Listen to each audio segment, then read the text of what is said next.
Good morning, guys. Here is Eden Garden. It's actually yellow again.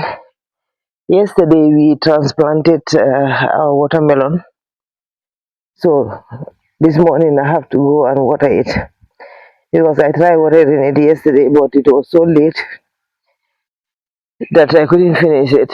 Everywhere was dark already. Guys, farming is not a joke. Everything is paining me this morning. I couldn't even wake up. Yeah, but Alhamdulillah, we have done everything yesterday. I transplanted the watermelon nursery already.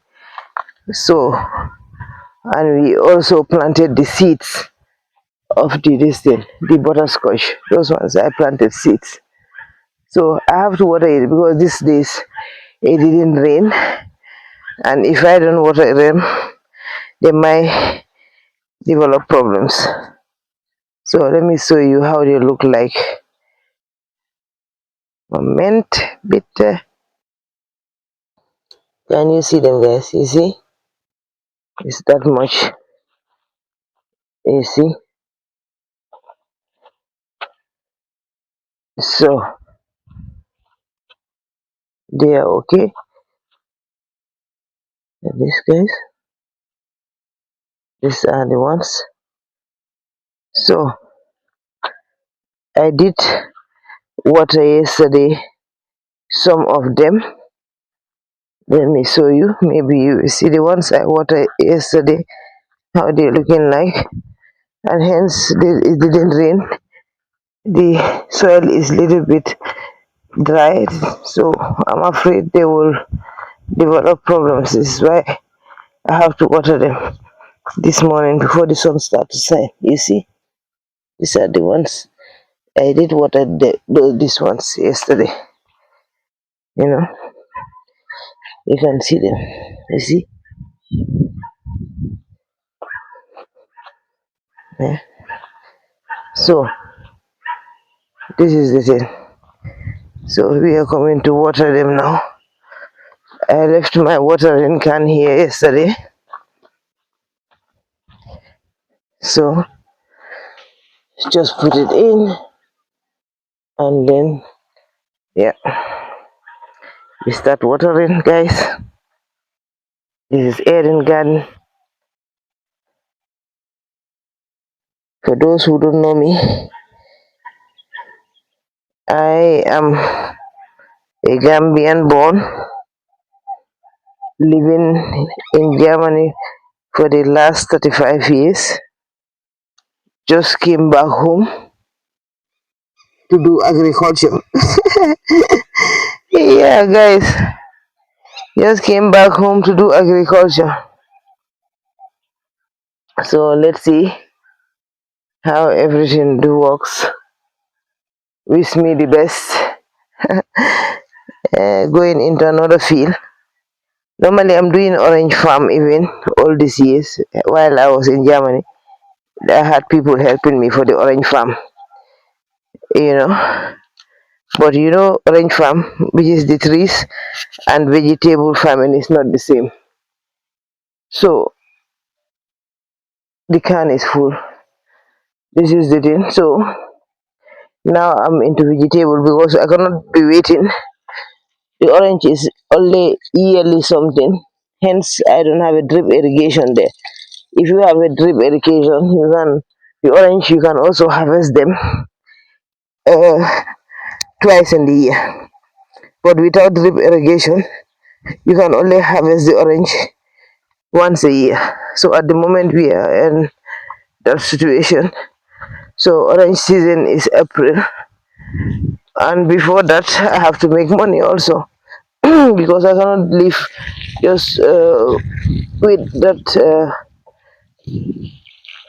orange this thing with just for with the orange farming financially, and I have to earn more. You know, so this is why I cannot depend on only the orange farm. I have to do something else. So I said, okay, why not vegetable farming? But as in Gambia, rainy season, you have to do always something. So I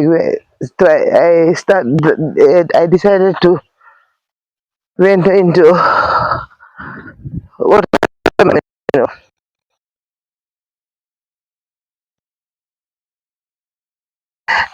pray for me that everything goes the way I want it. So because watermelon is after harvesting these watermelons, I will also do onion farming. So after the watermelon, I will do onions here.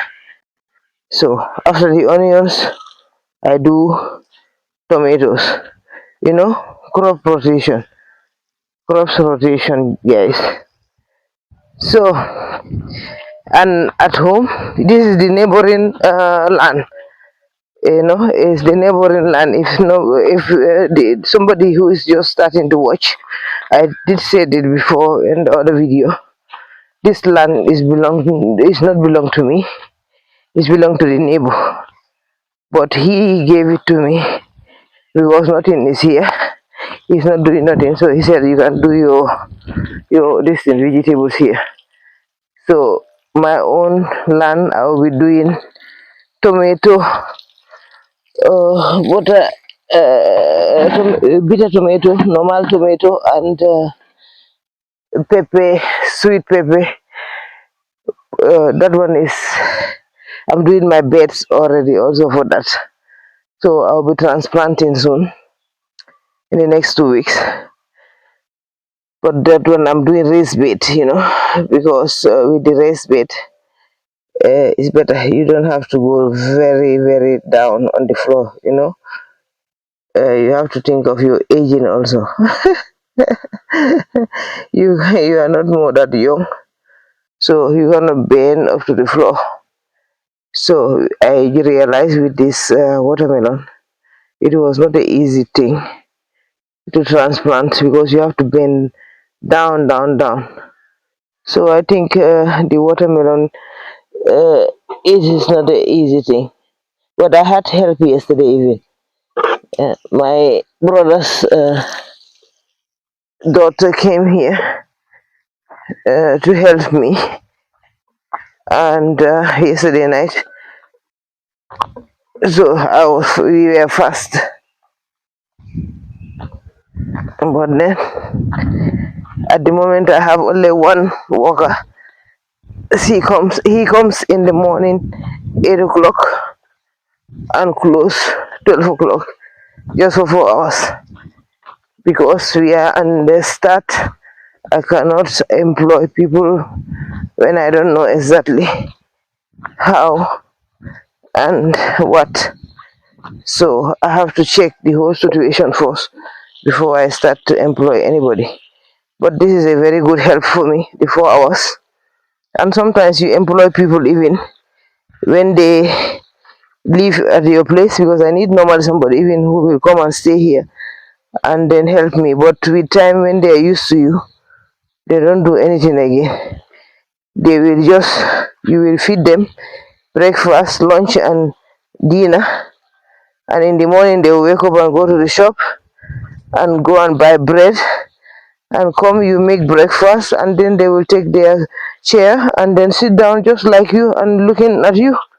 I'll be like, okay, why am I even paying salary if you are not doing anything? So I'm feeding you, I'm paying you salary on top of that, because with time they feel like family, because they're living at the house, they don't care.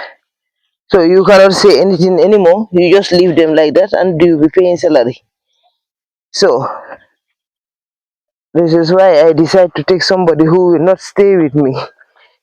The person must come every morning, because you cannot leave your house in the morning and come to work and bring a chair and sit down. That one is not possible. So it's the better situation. You are coming in the morning, you know that you are coming for work. So anybody who is thinking of farming or doing farming, having problem with workers, this is the solution I saw. that is better you take them only for half day, not somebody who will be staying with you full day and staying at your place doing nothing. So this is Eden Garden, guys. Yeah, yesterday I couldn't finish the watering because it was too late, as I said. And I said, okay, early in the morning you can also wake up and then do that before the sun starts shining. Oh, I love Africa, guys. After 31 years in Germany, people are saying, oh, how come? How can you stay in Africa? And it's like this and like that. I said, okay, I love Africa. I always love Africa. I used to come every year, 3 months, and stay here. So I'm doing, private job, like, how do I say private job in English? This German thing. I was working for myself. I was doing my own thing. I was working for myself because it was translation with the government. And you can always say, they will send you an email and ask you, we need you at this and that office or at this court or the other courthouse. You can say, okay, I can or I can't, because you are working for yourself employed. Yeah. It's coming now. I was self-employed, so this is why I used to come and stay here 3 months in the year. So this is not a new thing for me, staying in Africa. I think it's more difficult if you go to Europe and stay permanently. Yes, you don't come to Africa. It will be more difficult for you to start over again. But for me, I was lucky that I was working self-employed, so I can come and stay 3 months in the year. You just have to plan. You to know that you work only few months and come and stay here a few months. You know, 9 months in the year and 3 months here. So you plan it financially. So that was a nice thing for me. And I used to bring the kids also every year to Africa so that they will be used to Africa and for the future. Because if not, if you don't bring your children here, if they are grown, you want to bring them to Africa, it is a shock for them, it's a cultural shock. So anybody from Africa living in Europe, try bringing the children in the early age to Africa to know Africa, to be used to the system and the society and the culture. That will help them also in future if they think they want to come to stay in Africa, or at least if you are staying in Africa, that will help them to come often. And who knows, maybe you are lucky. One of them can say, okay, I also want to stay in Africa. Why not? Yeah. So this is the thing. But I'm grateful that I could come home in my early 50s, not to stay there until I retire. Because if I had to work a normal job and wait for retirement before I come to Africa, I must work for the next 16 years again before I go to retirement. Because Germany, the retirement is 67. You have to work up to 67, and then before you start, if I can, before I can come to Africa, and that will not be for me. Because I cannot see myself working again for the next 16 years for 9 to 5 job. So I decided to come home and do farming. At least I have a place to stay. I'm not paying rent. That will help me also. So I just have to make my feeding and other things, like pay for my feeding and for my electricity and other things. But the rent is out of the distance, out of the plate. So this is why I think I can have a better 16 years to come in Africa than another 16 years working 9 to 5 job. Even my own was not 9 to 5 because I leave my house, as I said, 4 o'clock in the morning because I work in different states. I have to drive mostly. If I don't drive with a car, I have to take a train for the next 3 hours before I reach office. And then after closing, you need another 3 hours reaching your house again. So my own was 8. I will leave 8 o'clock and reach home again by 9 p.m. in the evening.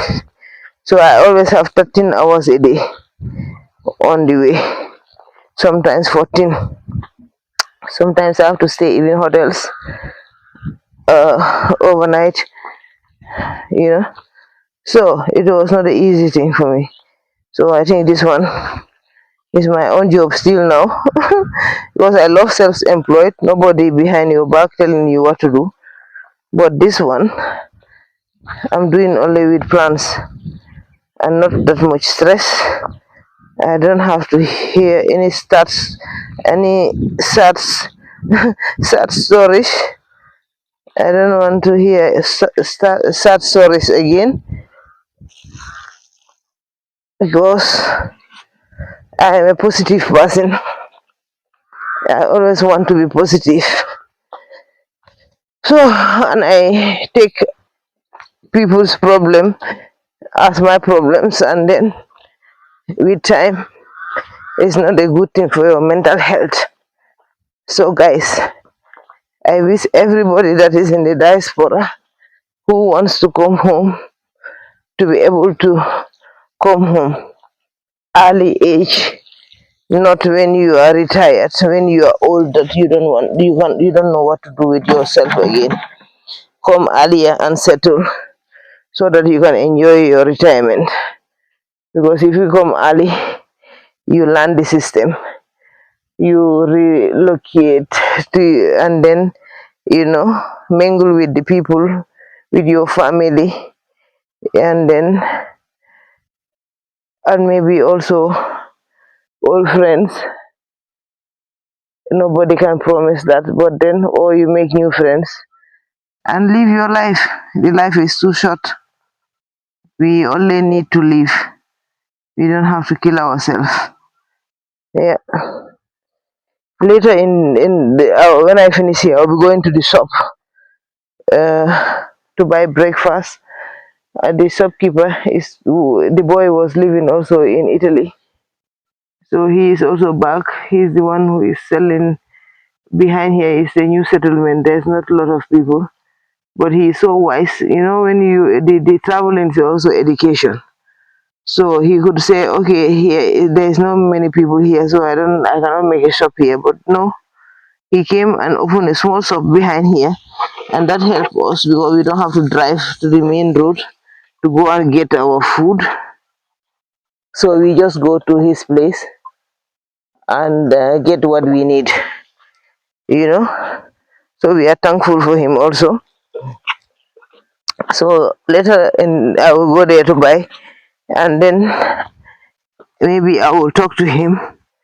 I will ask him also to tell you people his story, why he left Italy, and how it is like coming back, relocating to Africa. So maybe he can also tell us more about his own story. So stay tuned, like, subscribe to this channel, please, so that we can also support ourselves, so that we can build this community and make friendship here and discuss about different other issues and help each other to make life easier. So I will ask him to tell us more about his life journey. And my previous video, I went to Kafunting day before yesterday. I went with a friend. She's also a Gambian, living also some decades now in Norway. She came also for holidays, and but she was here 4 years. She was not here 4 years. So it is a different issue for her, how she see Gambia and how I see Gambia. But she likes also Gambia, and thinking of also when she came and see everything now, she is thinking of, okay, why not? I think for the next 5 years I have to plan and see if I can also relocate. So this is good for us because we are motivating ourselves. And I went with her to Kafunting to go and see Casamance and see my farm and see what somebody can do also in Africa. And she was very excited, and she's building her house also here in Gambia. And I wish her all the best. I wish she can make also her own journey relocating back to the Gambia. Why not? And she's flying back today. Yeah, she's leaving today. Uh, it's not an easy thing, guys, but if you want anything you think you want, you can always plan it. Rome is not made in one day. You cannot just get up today and say, tomorrow I'm building my house, I finish, I'm going back to Africa. No, you do it step by step. You have to start from somewhere. Even if you don't have money, every month if you get your salary, get just 5 bags of cement. Make them, put them down. Get 10 bags of cement. Make them, put them down. Cement doesn't spoil. Get your small land, you fence it, and then make it, put a gate, and be putting every time cement, making your cement and put it there. Make your cement and put it there, just like that. One day you will find yourself, you get already enough blocks to start your building. Then get normal cement and then start the building. Make your plan, start the building up to, even if you cannot get the lintel, make just the foundation. Make the foundation and then wait again, save again, get money, and then you can complete it up to the lintel, and then wait again, and then complete it. You finish, you don't have money, wait again, you start buying the corrugates and everything, putting them down. One day you have already your roof. So you make your roof, finish, and then start like that, plastering, and then first wiring, and then plumbering, and then plastering, just small, small, small, small, small, small. Before you realize it, you start today. In the next 5 to 10 years, you have your finished house where you can come back and call home. And for emergency, even if something happened, diaspora is not easy now. It's not for many Africans. They don't want us there. Most of them don't want us there. So if anything goes wrong, also when you are back, you have a place to stay. You just have to fight for your feeding and other things. So I can only advise anybody in the diaspora, try to get a roof over your head, because shelter is the most expensive thing in even in Africa, everywhere, but even in Africa also, shelter is always expensive. So, but if you have that problem solved, all other problems you can solve them also, small, small. You know, please, guys, do that one. So, we are watering these watermelons, as I said, and then when I finish here, we go to the shopkeeper and chat with him small. Oh, just found this thing. I just found a cashew apple. Look at this, a cashew nut. Can you see that? So you can eat the apple and the nut. You can also eat it, but then not raw. The nut, you don't eat it raw, please, guys. Not raw. It's to be roasted, the nut.